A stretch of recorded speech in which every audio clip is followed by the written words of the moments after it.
Sweet Hickok 45. Does it get any better? A 45, a Colt, not a Colt, but a single action 45. Let's take a look at it. Yes, you know it's going to be a good day when I have not only a 45, but a Colt clone 45, and it is empty. And y'all see that?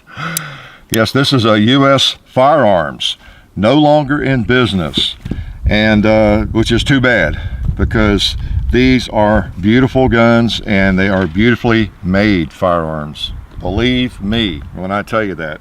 Okay, let's cock it. Yeah, this is US Firearms, and it's not a Colt, but it's in 45 Colt caliber. And believe me, I have owned quite a few Colts and have several. It is equal to them in quality, and that's not just a sales pitch, because I'm not selling these things, but it is. I wish I didn't have to give it back. Let me put it that way. So let me show you this thing. This company did some wonderful work back, I guess, I don't know when they started, probably around, I don't know, the late 90s, early 2000s, I don't know, and then he went out of business in around 2011. So for a period of years, not sure exactly how many, they made some of the best reproduction or the best copies, the best clones of the Colt Single Action that anybody has ever made. All right, and they're kind of in demand. Ironically, they're expensive, because it took some doing to try to outdo Colt, and took some labor, you know, labor intensive manufacturing processes and everything. So they sold, as I recall, which is the reason I never did buy one, they were around, I don't know, 900, 1,000, or I mean, they were almost as much as a Colt was. I remember that. And I remember telling myself, yeah, well, I've heard a lot of good things about them, but yeah, a Colt will hold its value. I just don't think I could pay the same amount of money for a Colt and it not be a Colt, and it'd be just a Colt clone. So I never did really own one, and never even did fire one. I tell you, I hate to let it go. You know I love these things. Let me take it and show you the workmanship in it. It's just a nice gun. The cylinder, I have fired it about 12, 15, 16, 15 times, I guess. It's, you know, in keeping with the first and second generations, you know, the bushing comes out. You know, it's just in the color case hardening. This one was one of their premier models. Some of the US Firearms Colt Single Action clones, they sent off to Turnbull to have the case, the finish done. He's famous for doing this great color case hardening, and I guess the bluing too. And so this one was one of their premium models. It probably retailed for the same price as a Colt, I don't know, but it's just a gorgeous gun. It is no doubt about it. I like it. I like it. I guess I can't bid on it, so it's all your alls. But so I'm gonna hang on to it here for a day or two, shoot it, and then send it back. Now I'm not gonna shoot it too much. I really hated to fire the thing. I got it the other day, and first of all, they told me, Buds told me they had this, and they were trying to decide what gun to donate for the meeting this year and for the program, and we talked about several different guns, and they said they had one of these, and I said, really? And I think they sent me a picture of it. I said, yes, that will work. Let's do that one. What'd I do? So I got it, and I looked at that thing, and I realized it had never been fired. Didn't look like it had even been turned. You know, the action maybe hadn't even been worked. And I hated to shoot it. I really contemplated and thought about calling this year. We want to shoot this thing. You know, we could show it off or something maybe, but that's not what we do. You know, we shoot them. And so anyway, I fired it about 3 different cylinders full and took very good care of it. And I may not shoot lead bullets. I might just shoot these jacketed rounds. You know, just we'll take good care of it, not getting leading in the barrel and all that kind of thing. Since it's not going to be mine, I don't worry about that. The lead comes out, and you know, shoot a few jacketed rounds through it, and it's fine. But we'll take really good care of it. And the other reason I took it apart, I want you to see, it's almost, I fired it once there, as you saw. And when I fired it the other day, I cleaned it up, and it is like new again almost, okay? So it's in really good shape, and no matter how dirty it gets today, it will look just like this. You know, you get the Colt COLT.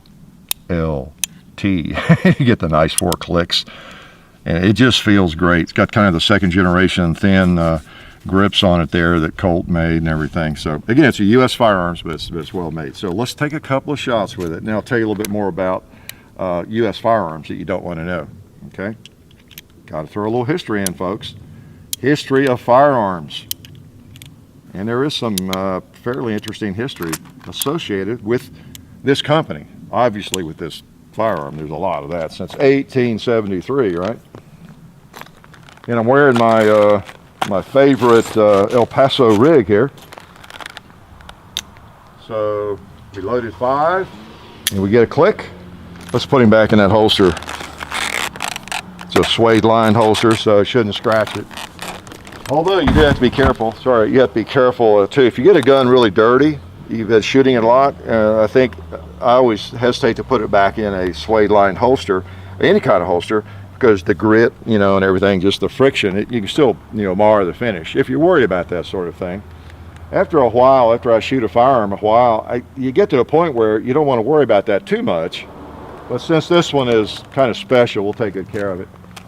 Let's draw. I know what let's do. Let's shoot this target.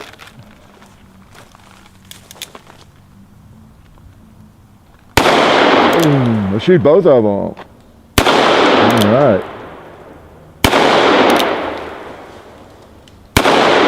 No, it shoots right on. We have one left. Let's put one. I'm gonna see if I can hit Hickok 45 where I signed it. Now when I get really good, I'll start dotting the I. How's that? Did he fire 5 or did he fire 5? Well, when I'm shooting paper, I don't have the excuse. I can actually see and count how many times I fired it, right? One thing I was going to say, when I fired it the first 6 times, I saved the brass. Although I don't know if anybody cares, but the first 6 rounds that were fired through it, I just put in a bag, and I'll just throw those in with a gun if anybody's interested. It's all for a good cause. We're going to throw the target in too, so the target will go there in the box or, you know, with it. So I don't know if anybody cares about that, but well, again, it's for a good cause, the NRA, and that is a really good program. You can check it out on their website, nrafff.com, and it goes into how they do, and people.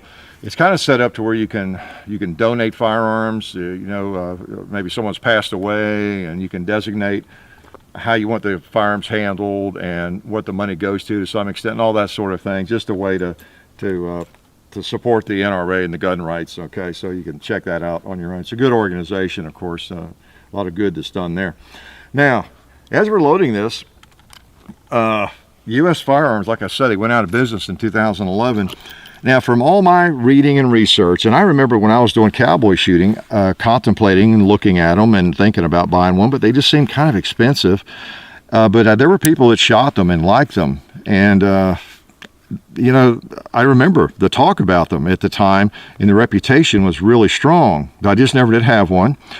And they were made under the Blue Dome at Colt in Hartford.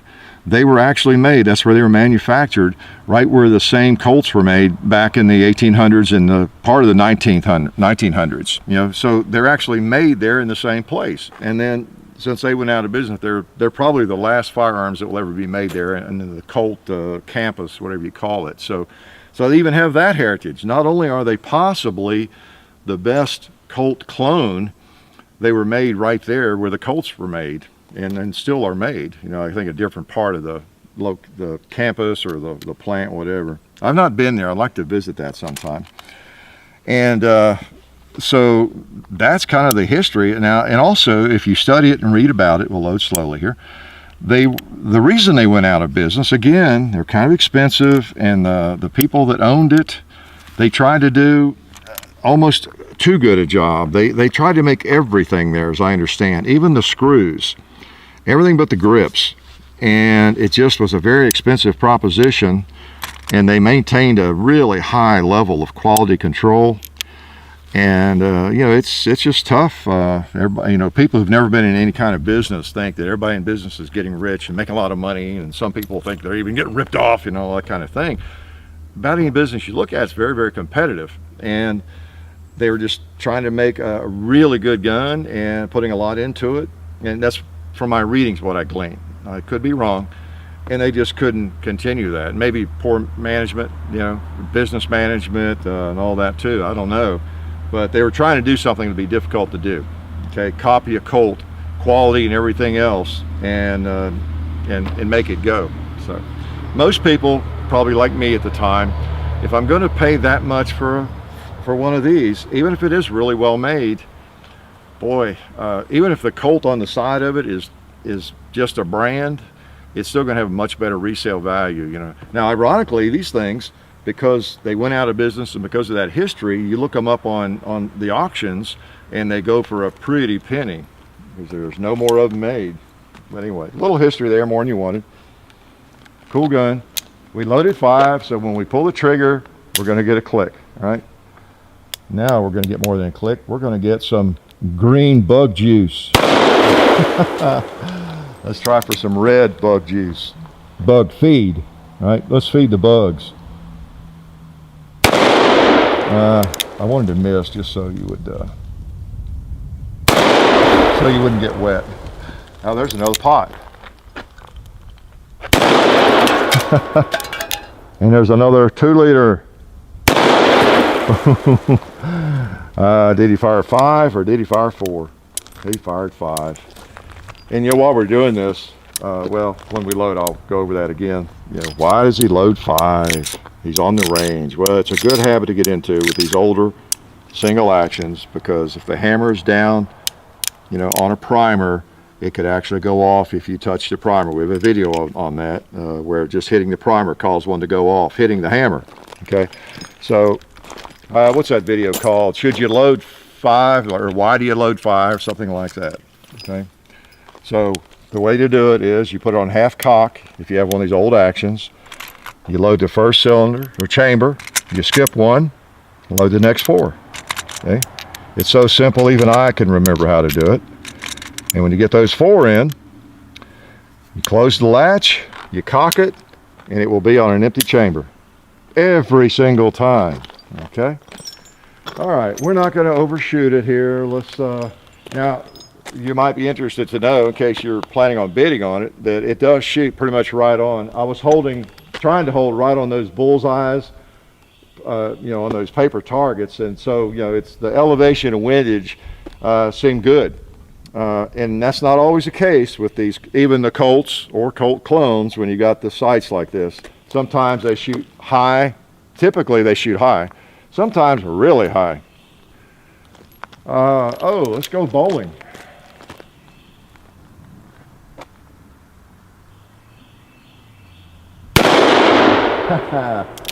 I guess we ought to try to put one on the gong.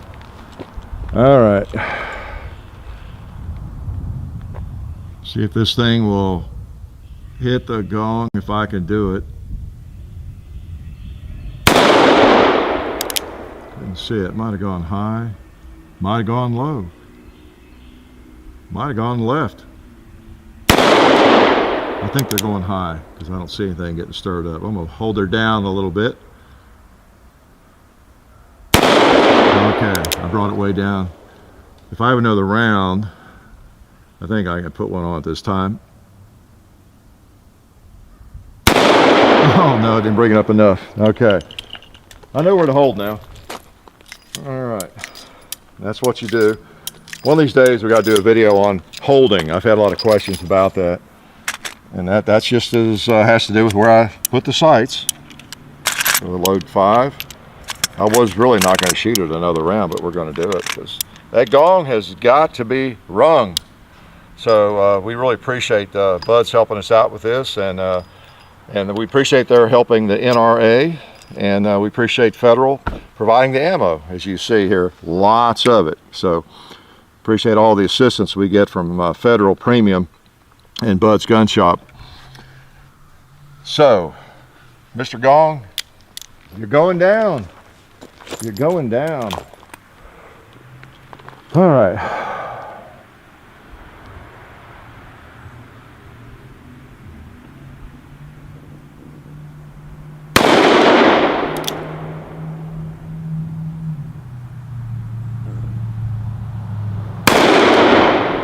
Here we go again.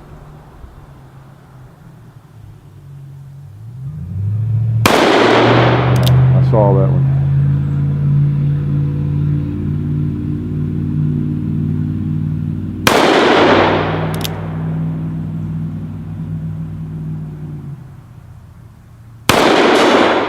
Well, I saw that one go left, so I'm just shooting poorly, I'll tell you. I don't know what that's about.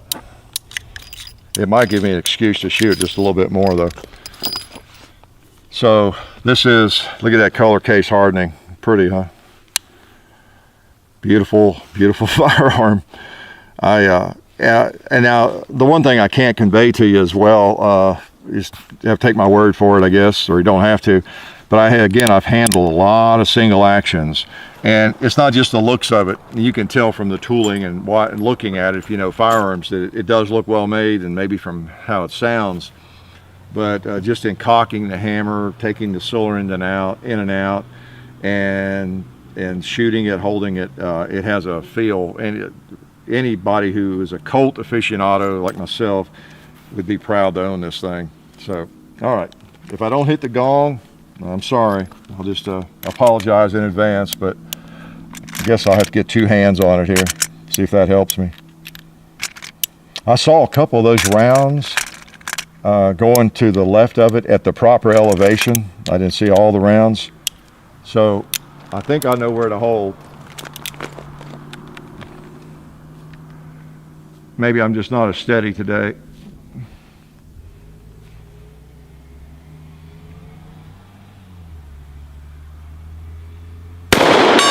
There we go.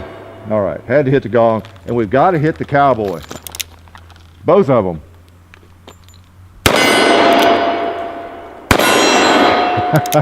Both of them again.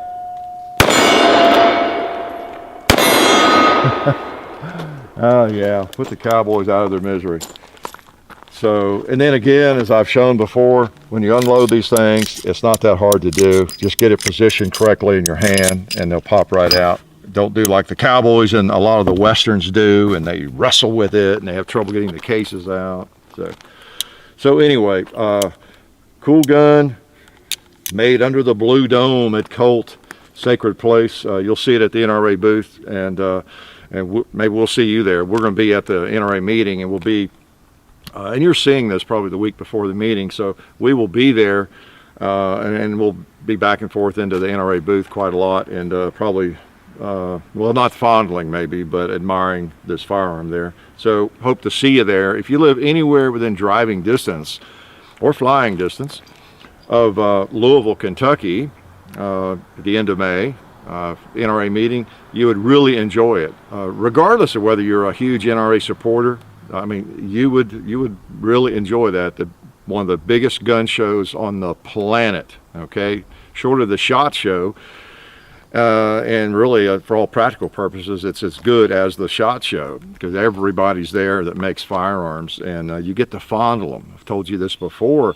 They take the firing pins out of all the guns, and that's the only difference. And here it is. They'll have firearms like this, whatever, your favorite firearms that you've been thinking about or whatever, and you can pick them up, and they're definitely safe. They're not loaded. If they were loaded, it wouldn't matter. Still wouldn't be good, would it? But there's no firing pins in them. You can pick them up and cock them and pull the trigger and do all the things you want to do with them.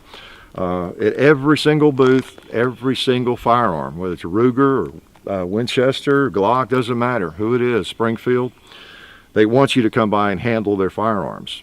So it's a cool meeting. It's a cool gun show. So anyway, that's pretty cool. Life is good.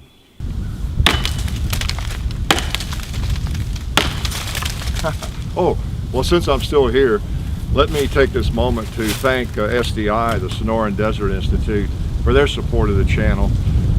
We appreciate their help. SDI is a place where you can get certified in gunsmithing. You can even get an associate's degree in firearms technology and work in various areas of the firearms field. Might be appealing to you. They work a lot with veterans, and just a pretty cool place. So check out the link, sdi.edu. The link is in the description of most videos, almost all videos for the last 6 months or more. So check that out.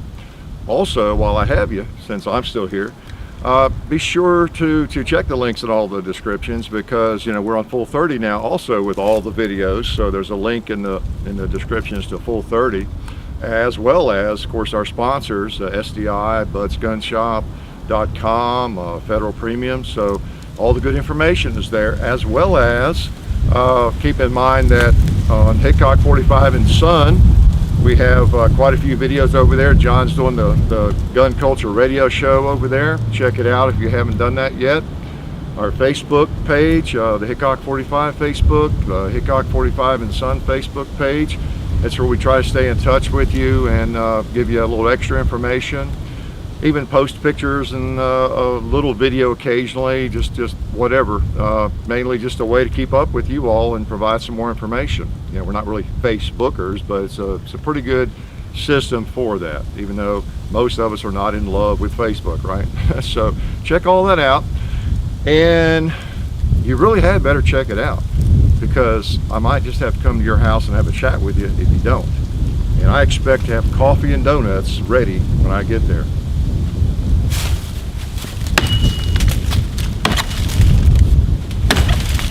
All right.